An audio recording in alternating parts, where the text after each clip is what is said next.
Hey team, do you ever feel like you're on autopilot, just reacting to whatever shows up in front of you? Maybe you feel tired, busy, or strangely disconnected. You're doing all the things, but something just feels off. I've been there, and at its worst, it led to depression. My brain's not so subtle way of saying, hey mate, this really isn't working. But in recent years, I've learnt to catch those signals earlier. Sometimes they just happen to show up at midnight. Snippet number 64, your brain's got beef. Again. Let me take you inside my bedroom last Saturday night. Sorry, no swinger parties. Alex the dog is on her luxury bed, mid-sprint through some kind of Olympic canine race. Her soundtrack a cacophony of snoring and high-pitched woofs. Catherine has her earplugs in, eye mask on, peaceful and serene.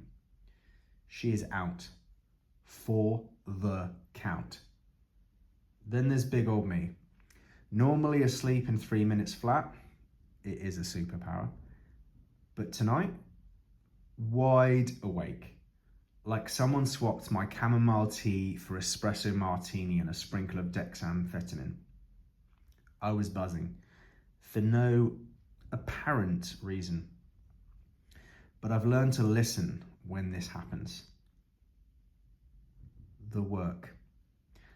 So I got up, I grabbed my journal, I sat quietly with pen in hand and asked, all right, brain, what the fudge is going on? Then I wrote and wrote and wrote. 5 frantic pages later, it was clear. I'd been pulled off course. Not in some dramatic life falling apart way, already did that, but in the subtle, quiet way that happens when you let distractions nibble at your attention. In this case, it was social media. Shiny, useful, but at times all-consuming.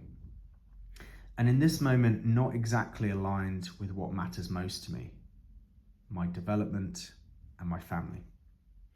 It wasn't that I was doing something wrong, it's just that I wasn't really being intentional and focusing on what would further my priorities. The answer. Essentialism is a big part of my coaching practice, and that night it really helped with my own self-reflection and growth too. I needed to ask the questions, what is essential? What's noise? What is pulling me in a direction I don't want to go?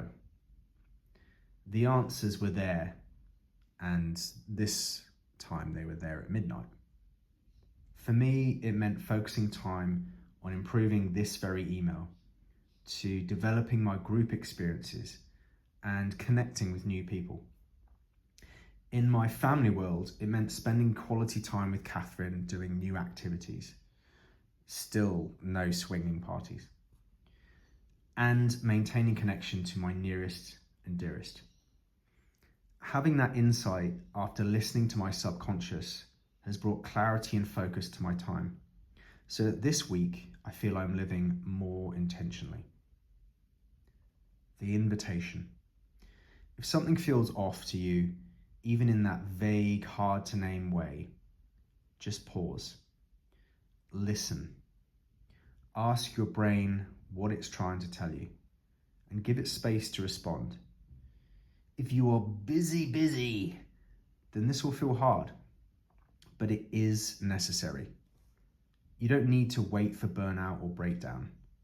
You just need to listen when your subconscious whispers. Much love, Tom. P.S.